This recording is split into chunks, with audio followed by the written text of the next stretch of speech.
Everyone inquires about buying a home, but not many address the elephant in the room, which is how do you even save for home ownership? Well, I was personally able to buy my first home in California as a single mom, making just about $70,000 a year back in 2016. It definitely took a lot of discipline and budgeting. I'm Alexandra Crawford, California Realtor. In today's video, I'll be discussing tips for you to save for your down payment and closing costs. The first step in saving is budgeting. If you don't know where your money's going every month, it's hard to divert money to your down payment. I've personally used an Excel spreadsheet to track all personal and business expenses for as long as I can remember. So the first step is to grab all of your bank account and credit card statements to see where your money's really going every month. You'll be very surprised.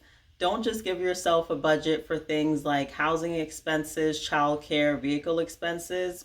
Also add into that a budget for entertainment costs and groceries.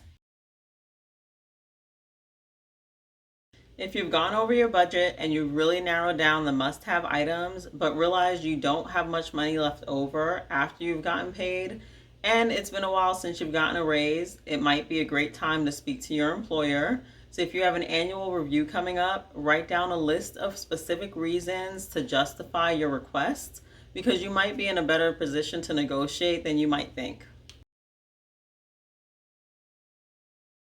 Of course, your lender needs to see steady income in order for you to qualify for a home loan.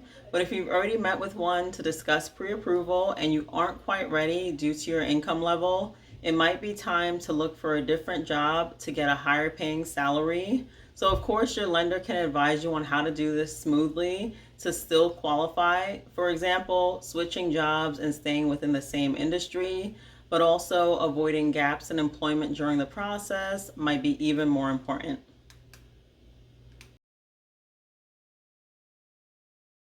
I love to travel, so I know how hard this can be for some, but the average family of four spends approximately $4,500 on a family vacation.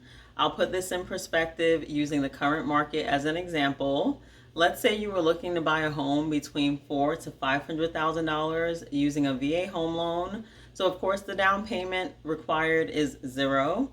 The closing cost would be approximately $10,000, which is just $1,000 more than two family vacations.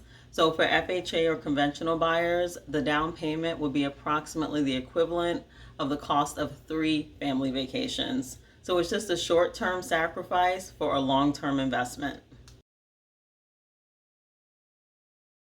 I'm not one to promote being house poor or working just to live, but if your primary challenge is being able to save for a down payment and closing costs, and you would be able to manage the payments otherwise, then a temporary side gig might be a great option for you. Things like freelancing, ride sharing, pet sitting are just examples of ways to make extra income. Of course, there are other examples, but these were just a few to get you started. When you're on a mission to buy a home, paying down debt might seem like you're working backwards, but one of the first things lenders look at to determine if you're a good mortgage candidate is your debt to income ratio. So having higher debt might make you a less favorable candidate.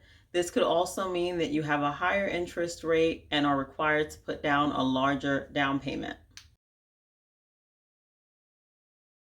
Do you have an extra room in your apartment? You might want to list that as a rental, more particularly a short-term rental, which allows you to screen potential tenants more closely and also limit dates and times. If you have an extra parking space, you might want to rent that as well. Of course, always remember to check sublet restrictions in your lease.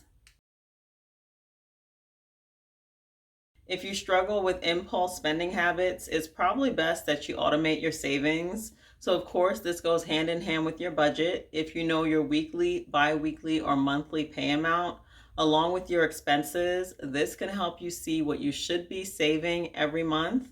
And you can have this amount transferred automatically into a separate account.